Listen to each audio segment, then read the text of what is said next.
अच्छा, तो बच्चों ये जो हमारा चैप्टर है ममता, ये मैंने इसका आधा भाग पहले पढ़ा दिया है आपको और आधा बाकी है। ममता ये एक कहानी है और ये जयशंकर प्रसाद द्वारा लिखी गई है, ठीक है।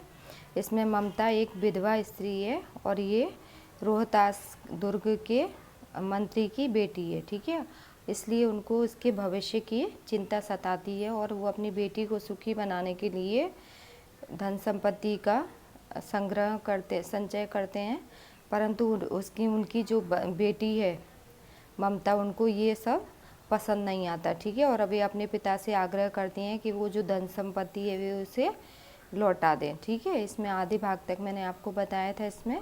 उसके बाद में आगे का आपको सुना रही हूँ, पढ़ रही हूँ। मूर्ख है कहकर चूड़ामणि चले गए।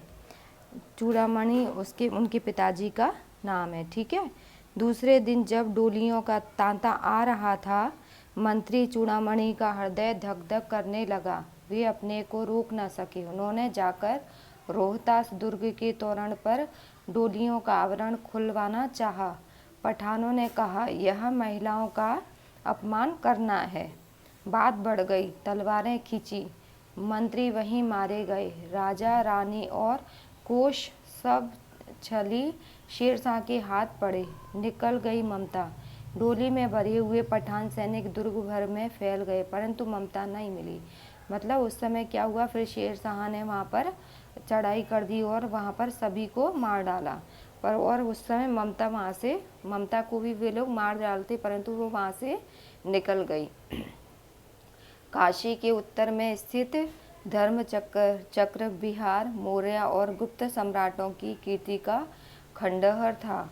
खंडित शिखरों वाले भवन, तृण गुल्मों से ढके हुए प्राचीन और ईंटों के ढेर में बिखरी हुई भारतीय शिल्प की विभूति ग्रीष्म की चंद्रिका में स्वयं को शीतल कर रही थी।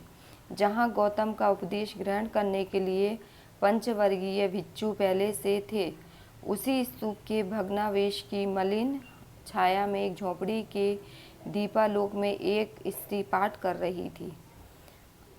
पाठ रुक गया और एक भीषण और हताश आकृति दीपक के मंद प्रकाश में सामने आ खड़ी उठी।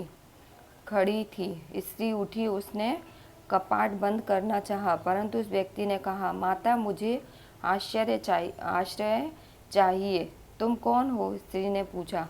मैं मुगल हूँ। चौसा युद्ध में शेरशाह से विपन्न होकर रक्षा चाहता हूँ। इस रात अब आगे चलने में असमर्थ हूँ। मतलब शेरशाह ने क्या किया था, आक्रमण किया था, तो वो उससे घायल हो गया था, इसलिए वह ममता से मदद मांग रहा था, ठीक है। आगे शेरशाह से स्त्री ने अपने होठ काट लिए। हाँ माता, परंतु तुम भी वैसे ही क्रूर हो। वही भीषण रक्त की प्यास, वही निष्ठुर प्रतिबिंब तुम्हारे मुख पर भी है। सैनिक, मेरी कुटी में स्थान नहीं, जाओ कहीं दूसरा आश्रय खोज लो। गला सूख रहा है, साथी छूट गए हैं, अश्व गिर गए हैं, इतना थका हुआ हूँ। इतना कहते कहते वह व्यक्ति धम्म से बैठ गया। उसके सामने पूरा ब्रह्मांड घूमने लगा। स्त्री ने सोचा, यह विपत्ति कहाँ से आई। उसने जल दिया, मुगल के प्राणों की रक्षा हुई। वह सोचने लगी कि ये सब दया के पात्र नहीं। मेरे पिता का वध करने वाले आतताई घृणा से उसका मन विरक्त हो गया। स्वस्थ होकर मुगल ने कहा, माता, तो फिर मैं यहाँ से चला जाऊँ? बाद में जब वो स्वस्थ हो गया तो उसने बोला कि मैं यहाँ से चला जाऊँ। स्त्री विचार कर रही थी, मैं ब्राह्मणी हूँ, मुझे तो अपना धर्म अतिथि देव के सत्कार का पालन करना चाहिए, परंतु यहाँ नहीं, ये सब दया के पात्र नहीं। परंतु यह दया तो नहीं, कर्तव्य करना है। तब मुगल अपनी तलवार टेक कर उठ खड़ा हुआ। ममता ने कहा, क्या आश्चर्य है, तुम भी छल न करो, ठहरो। छल नहीं, तब नहीं स्त्री, जाता हूँ। तैमूर का वंशधर स्त्री से छल करेगा? जाता हूँ, भाग्य का खेल है। मतलब उसने कहा, नहीं, अगर आपको इतनी दिक्कत है, परेशानी है, तो मैं यहाँ से चला जाता हूँ, ऐसा उसने ममता से कहा। ममता ने फिर कहा, यहाँ कौन दुर्ग है, यही झोपड़ी न, जो चाहे ले लो, मुझे तो अपना कर्तव्य निभाना पड़ेगा। जाओ भीतर, थके हुए पथिक, तुम चाहे कोई भी हो, मैं तुम्हें आश्रय देती हूँ। सब अपना धर्म छोड़ दे तो क्या मैं भी अपना धर्म छोड़ दूं? मुगल ने चंद्रमा के मंद प्रकाश में वह महिमामय मुखमंडल देखा। उसने मन ही मन उसे नमस्कार किया। पास ही टूटी हुई दीवारों में चली गई ममता पास की टूटी हुई दीवारों में चली गई। भीतर थके पथिक ने झोपड़ी में विश्राम किया। प्रभात में खंडहर की संधि से ममता ने देखा सैकड़ों अश्वारोही उस प्रांत में घूम रहे हैं। वह अपनी मूर्खता पर स्वयं को कोसने लगी।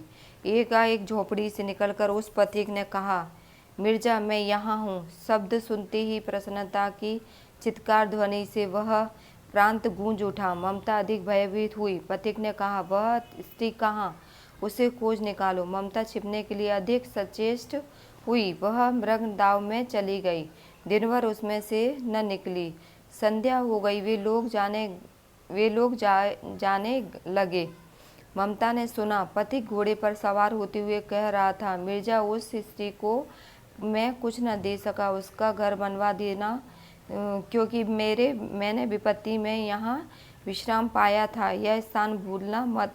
उसके बाद में वे वहाँ से चले गए। मतलब जो वो पुरुष था वह उसे धन्यवाद करना चाहता था, उस स्त्री को, ममता को, परंतु वह दिखी नहीं। तो बाद में उसने सैनिकों से कहा कि इस झोपड़ी को अच्छी जगह बनवा देना, महल की तरह, ठीक है। मैं उसका धन्यवाद करना चाहता हूँ। चौसा के मुगल पठान युद्ध को बहुत दिन बीत गए। ममता अब 70 वर्ष की वृद्धा है। एक दिन वह अपनी झोपड़ी में पड़ी थी। शीतकाल का प्रभाव था। उसका जीर्ण कंकाल खांसी से गूंज रहा था। मतलब वो बहुत दुबली पतली हो गई थी, ठीक है।